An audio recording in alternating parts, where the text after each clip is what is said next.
Good evening everyone.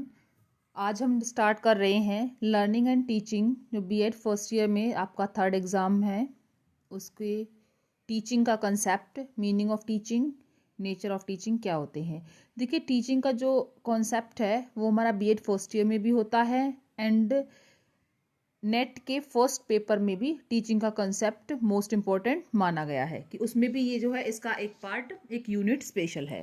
तो सबसे पहले हमें जो है मीनिंग ऑफ टीचिंग यानी शिक्षण का अर्थ क्या है। देखिए, शिक्षण एक सामाजिक प्रक्रिया है, एक सोशल प्रोसेस है। शिक्षण शब्द अंग्रेजी भाषा के टीचिंग शब्द से मिलकर बना है, जिसका तात्पर्य है सीखना। यानी कि जो हमारी टीचिंग वर्ड है वो किससे बना है, हमारा इंग्लिश भाषा के शब्द टीचिंग से बना है, ठीक है, जिसका अर्थ होता है सीखना, यानी आप कितना लर्न कर रहे हो। शिक्षण एक त्रिआयामी प्रक्रिया है। ये क्या है? एक त्रिआयामी प्रक्रिया है जिसमें शिक्षक, छात्र और पाठ्यक्रम के माध्यम से अपने स्वरूप को प्राप्त करते हैं। यानी हमारी जो ये आयामी प्रक्रिया है, इसमें हमारे शामिल होते हैं शिक्षक, छात्र और पाठ्यक्रम। अर्थात किसी विषय वस्तु को माध्यम बनाकर शिक्षक तथा शिक्षार्थी के बीच विचारों के आदान प्रदान को ही हम शिक्षण कहते हैं। यानी शिक्षक जो है और विद्यार्थी जो है, उनके बीच विचारों के जो आदान प्रदान होते हैं वो किसको लेकर होते हैं? हमारे पाठ्यक्रम को लेकर, सिलेबस को लेकर के, क्योंकि वो टीचर पढ़ाता है और स्टूडेंट्स जो है सीखता है। तो आदान प्रदान यहाँ पे किसके माध्यम से हो रहा है? हमारे पाठ्यक्रम के माध्यम से हो रहा है। इसी को जो है हम शिक्षण कहते हैं, इसी को टीचिंग कर रहे हैं। एक टीचर जो टीच कर रहा है और स्टूडेंट उसको लर्न कर रहा है।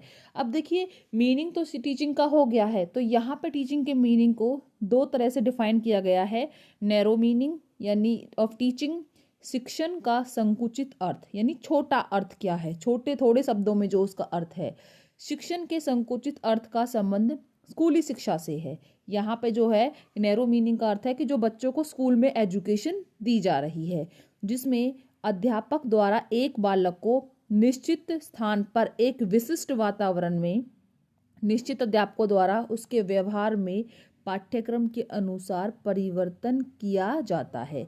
यानी यहाँ पे स्कूली एजुकेशन में जो है हमारी फॉर्मल एजुकेशन दी जाती है, जहाँ पर आपका जो स्थान है, जो प्लेस है, जो स्कूल है, वो भी आपका डिसाइडेड होता है, निश्चित होता है।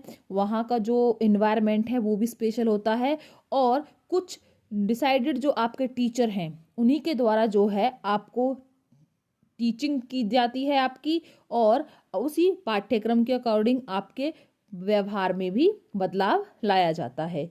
दूसरा है हमारा वाइडर मीनिंग ऑफ टीचिंग, यानी कि जो है हमारे शिक्षण का व्यापक अर्थ।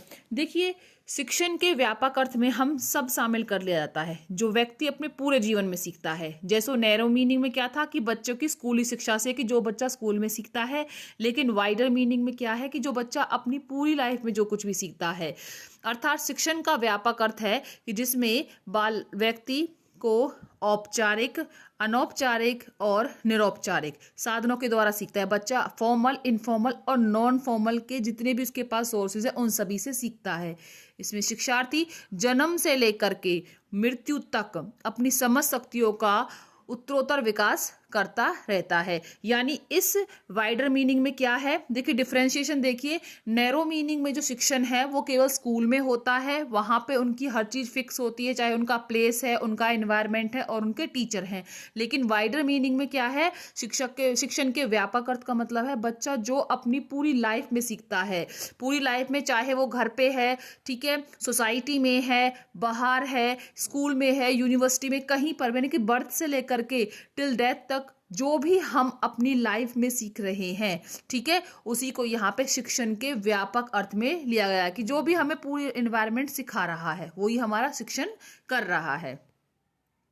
उसके बाद है बच्चों हमारा डेफिनेशन क्या है, शिक्षण की परिभाषाएं। बीएफ स्किनर ने कहा है, शिक्षण पुनर्बलन की आकस्मिकताओं का क्रम है। Teaching is the sequence of the possibility of reinforcement. उनको पता है कि पॉसिबिलिटी होगी, ठीक है, रेनफोर्समेंट मिलेगा, पॉजिटिव मिलेगा या नेगेटिव मिलेगा, आपको शाबाशी भी मिलेगी जब आप शिक्षण कर रहे हो, किसी को पढ़ा रहे हो, ठीक है, तो आपको जो रिजल्ट निकल के आएगा कि बच्चों ने कितना समझ में आया, तो आपको पॉसिबिलिटी है कि आपको उसकी रेनफोर्समेंट मिलेगी।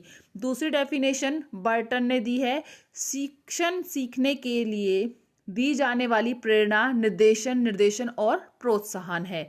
उसके बाद रायबर्न ने कहा है, शिक्षण के 3 बिंदु होते हैं, शिक्षक, शिक्षार्थी एवं पाठ्य वस्तु, यानी टीचर, स्टूडेंट्स और उसका करिकुलम। इन तीनों के बीच संबंध स्थापित करना ही शिक्षण है। यह संबंध बालक की शक्तियों के विकास में सहायता प्रदान करता है। देखिए तीनों डेफिनेशन ही फेमस हैं, लेकिन एग्जाम पर्पज से हम जो हैं हमेशा मिनिमम 2 डेफिनेशन राइट करते हैं। उसके बाद जो हमारा मेन कंसेप्ट है वो है नेचर ऑफ टीचिंग। शिक्षण की प्रकृति क्या है?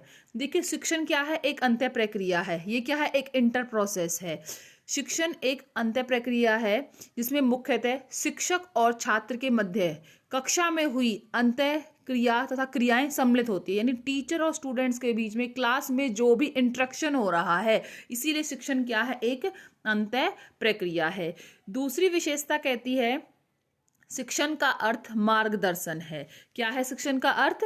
मार्गदर्शन है, कि to guide the children in the meaning of teaching. शिक्षण का कार्य है पाठ्य वस्तु संबंधी सूचनाओं को ही छात्रों तक पहुंचाना मात्र नहीं है, कि उन्हें केवल जो भी आपके सिलेबस में है कि उसको ही आप छात्रों तक पहुंचा रहे हो, केवल उतना ही मात्र नहीं है, बल्कि बच्चों की रुचियों, आदतों, कार्यों और प्रवृत्तियों को उचित दिशा में निर्देश किया जाना है, कि बच्चे जो भी इंटरेस्ट है उनका, उनकी क्या हैबिट्स हैं, क्या वर्क है, उनको एक सही दिशा में गाइड करना भी है। नेक्स्ट हमारा नेचर कहता है शिक्षण क्या है? एक त्रिमुखी प्रोसेस है। ये क्या है? Teaching is the 3 corner process है ये, क्योंकि इसमें हमारे 3 बिंदु कौन है शिक्षण के? टीचर, स्टूडेंट और उसकी विषय वस्तु, यानी उसका करिकुलम। इन तीनों में पारस्परिक आदान प्रदान से ही जो है शिक्षण की प्रक्रिया संभव होती है। शिक्षक तथा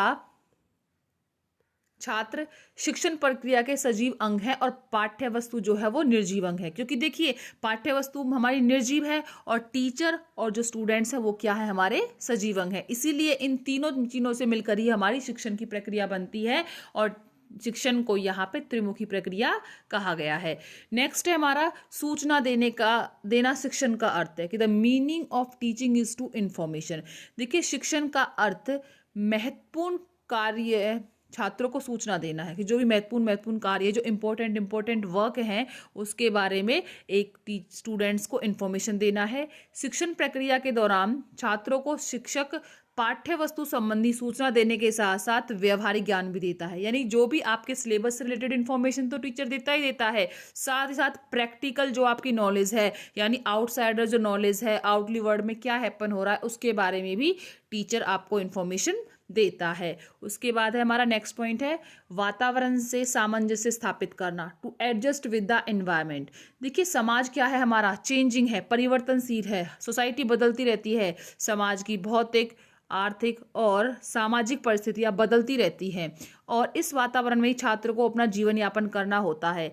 अतः शिक्षण का उद्देश्य कक्षा में छात्र को शिक्षित करना मात्र नहीं है, बल्कि उसे इस योग्य बनाना है कि वह समाज की परिस्थितियों के साथ सामंजस्य स्थापित करने की क्षमता रखता हो। देखिए ट्रू है, हमारी सोसाइटी कभी भी सेम नहीं रहती है, वो according to situation, according to time बदलती रहती है और एक टीचिंग का जो मेन एम है वो यही है कि बच्चे को इतना एबल बनाना, इतना योग्य बनाना कि सिचुएशन चाहे कैसी भी आए, समाज में स्थिति कैसी भी आए, बच्चा अपने आप को उन्हीं के अनुसार जो है ढालता हुआ अपनी जिंदगी को स्पेंड करे। नेक्स्ट पॉइंट है हमारा बालकों को प्रोत्साहित करना, टू मोटिवेट द चाइल्ड। देखिए बालकों को प्रोत्साहित करना व उन्हें प्रेरणा देना शिक्षण का एक महत्वपूर्ण कार्य व अर्थ कहा गया है। बच्चों को मोटिवेट कीजिए। कैसे करोगे मोटिवेट? कि भाई आप उनको सामने एक एग्जाम्पल रिप्रेजेंट कीजिए, उन्हें पढ़ने के लिए इनकरेज करिए, ठीक है, उनका इंटरेस्ट देखिए कि बच्चे का किस फील्ड में इंटरेस्ट है। तो एक शिक्षण में महत्वपूर्ण कार्य है कि how to motivate the child, बच्चे को आप किस तरह से मोटिवेट कर सकते हो कि आगे बच्चे का इंटरेस्ट बने, बच्चे अपने आप मोटिवेट हो और आगे और अच्छे से अपनी प्रोग्रेस कर सकता है। प्रेरणा और प्रोत्साहन कठिन से कठिन कार्य को भी सरल बना देते हैं। वो कह रहे हैं कि मोटिवेशन के लिए आप बच्चों के इंस्पायर कीजिए, बच्चों को इनकरेज कीजिए, कि जब बच्चों के अंदर इंस्पायरेशन की फीलिंग आती है, बच्चे इनकरेज होते हैं, तो चाहे कितना भी डिफिकल्ट कार्य क्यों नहीं उसको भी वो आसान बना देता है। नेक्स्ट पॉइंट है बालक के संवेगों को प्रशिक्षित करना, to train the emotion of child. देखिए हमारे अंदर इमोशन होते हैं, सबसे पहले हमें कि how to control our emotion, हम किस तरह से जो है अपने इमोशन को कंट्रोल कर सकते हैं। तो शिक्षण का अर्थ है बच्चों के समूह को प्रशिक्षित करना भी है कि किस तरह से जो है आप अपने इमोशंस को कंट्रोल कर सकते हो और सही जगह पे उनको प्रेजेंट कर सकते हो। मनोवैज्ञानिक इस बात से पूर्णतः सहमत है कि बालकों के अधिकांश व्यवहार उनके संवेगों से ही संचालित होते हैं, कि जैसे हमारे इमोशन होते हैं हम उसी तरह से व्यवहार करते हैं। अतः शिक्षण प्रक्रिया में बच्चों के इन संवेगों को आवश्यकता अनुसार परिवर्तित करने और संचालित करने की व्यवस्था होनी चाहिए। तो ये क्या था कि इसमें जो है बच्चों को सिखाया जाता है किस तरह से आप अपने इमोशंस को कंट्रोल कर सकते हो, क्योंकि जैसे हमारे इमोशन होते हैं हम उसी तरह से जो है व्यवहार करते हैं। नेक्स्ट पॉइंट है teaching is a formal and informal process. शिक्षण एक औपचारिक और अनौपचारिक है। देखिए औपचारिक कैसे हैं कि हम विद्यालय में निर्धारित कार्यक्रम के अनुसार संपादित होती है और विद्यालय के बाहर भी संपादित होती है, तो उसे अनौपचारिक। दो तरह की हमारी टीचिंग है, फॉर्मल, इनफॉर्मल। फॉर्मल जिसका फिक्स्ड होती है, जो कि आपको स्कूल्स में, आपके कॉलेजेस में मिलती है, और इनफॉर्मल जो आप डिस्टेंस से, ओपन से लेते हो या घर पे लेते हो, ठीक है, विद्यालय कॉलेज के बाहर जिस तरह की एजुकेशन ले रहे हो वो आपकी इनफॉर्मल एजुकेशन के अंदर आती है। उसके बाद नेक्स्ट पॉइंट है शिक्षण एक उद्देश्यपूर्ण प्रक्रिया है। Teaching is a purposive process. देखिए हर एक कॉन्सेप्ट का एक पर्पज होता है, टीचर का भी पढ़ाने का एक पर्पज है, बच्चों का भी पढ़ने का एक पर्पज है। तो जो शिक्षण प्रक्रिया है वो कभी भी बिना उद्देश्य के नहीं होती है, इसका कोई ना कोई उद्देश्य होता है जो छात्र के ज्ञान, अवबोध, अभिवृत्ति, कौशल आदि से संबंधित होता है।